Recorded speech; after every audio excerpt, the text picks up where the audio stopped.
ماتش الاهلي والعين الاماراتي هيبقى في قطر، مش هيتلعب في مصر زي ما احنا متخيلين. اخر 3 ماتشات في بطوله الانتر كونتيننتال هتكون في قطر، ولكن ماتش الاهلي والعين هيبقى في مصر زي ما هو. انا بضحك معاك، بس انا جاي افهمك ايه اللي هيحصل بعد كده في بطوله كاس الانتر كونتيننتال بعد ماتش الاهلي والعين. ماتش الاهلي والعين الاماراتي هيكون يوم 29/10، يعني 29 الشهر اللي جاي، هيكون في مصر على استاد القاهره، وهيتذاع على قناه ابو ظبي المفتوحه. قناه ابو ظبي خلاص اعلنت ان الماتش هيتذاع عليها.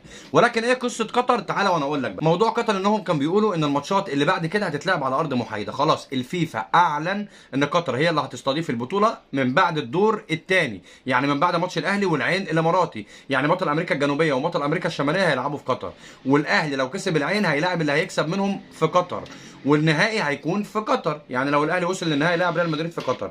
يعني اخر ماتش للماتشات اللي على ارضي وارضك الماتش اللي جاي اللي هو بتاع الاهلي والعين الاماراتي. بعد الاهلي والعين الاماراتي كل البطوله هتبقى في قطر. ولكن قبل ما نفكر في قطر